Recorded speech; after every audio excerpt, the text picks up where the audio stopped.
14-year-old African-American child was sentenced by this same judge a year or two ago.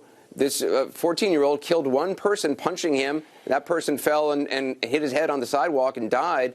That African-American child got 10-year sentence, got sent to the juvenile justice facility. I mean, why should there be a separate system just because you have money?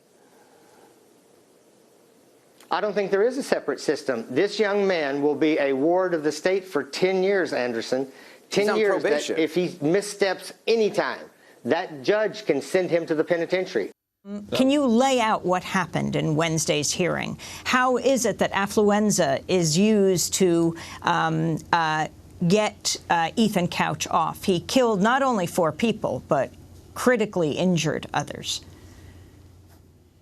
Well, the Wednesday hearing was just a conclusion of the proceedings that started 6 weeks ago. The Affluenza came out of the mouth of Dr. Miller, who was on the Anderson Cooper clip you just played.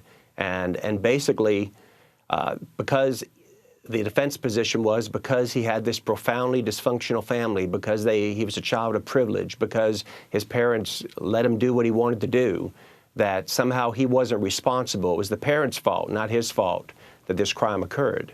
And it's a contention that we found to be just ludicrous. It's a contention that we confronted in the courtroom. We thought we did so effectively. And, you know, the judge obviously didn't give the sentence we wanted to be given. We thought the pen time was appropriate for this young man.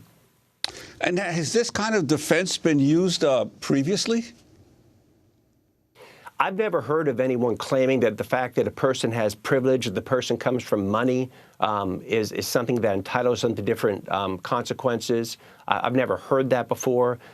Again, I mean, the phrase that was thrown out there, from what I've seen after the fact, it doesn't even apply to this situation. It was never meant as a defense, and it just wasn't credible. So I think it's a one-shot kind of situation. I don't think that anyone's going to attempt to do this, and again, since the judge made the determination, we don't know what factors she considered. I was watching Alex Lemus being interviewed. His younger brother, 16-year-old Sergio Molina, was in the car, as was Alex, with Ethan Couch, begging him to slow down.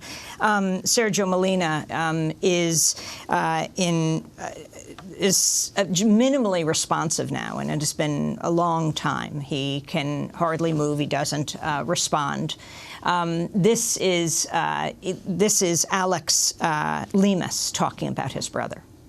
They told us that basically that's as much as he's going to rehabilitate, but that's all we can hope for is how he is right now for the rest of his life. His brother says he has quit his job to stay with Sergio all the time. That's my life. If I have to become a scientist to go up in there and fix him, that's my life, man. That's how much I love him. That's Alex Lemus describing his brother's condition right now. Alex went on to say, actually, he said, not only does a rich white person get off, but they invent words that then people have to say, like affluenza. Boyce Watkins, can you respond to this? You wrote a piece called "Rich White Kids Have Affluenza, Poor Black Kids Go to Prison." You know, I can say that starting life as a poor black kid myself, you know, I find it actually quite interesting that that his wealth can be a source of privilege and opportunity and an asset for him all throughout his life. But then suddenly that asset is contorted into a liability, which ultimately makes it into another asset. You know, I know guys who have gotten 40 years in prison for possession of 1 gram of crack cocaine.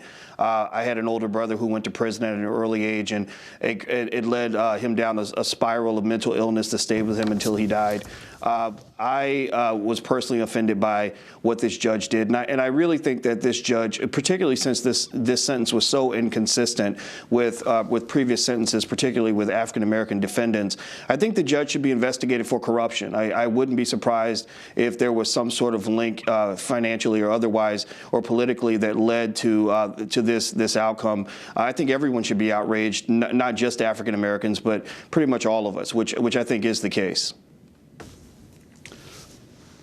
And Boyce Watkins, in terms of this becoming some kind of a precedent in our new age here of a tale of two countries, really, that we have between rich and poor in America?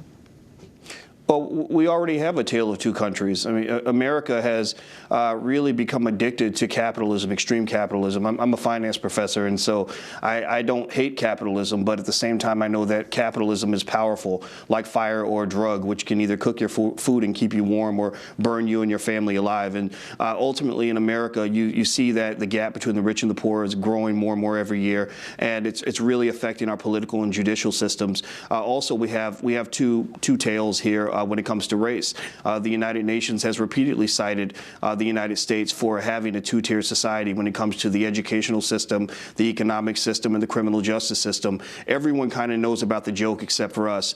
And so when you talk about a kid like Ethan Couch, I'd say that the best cure for his affluenza would be prison.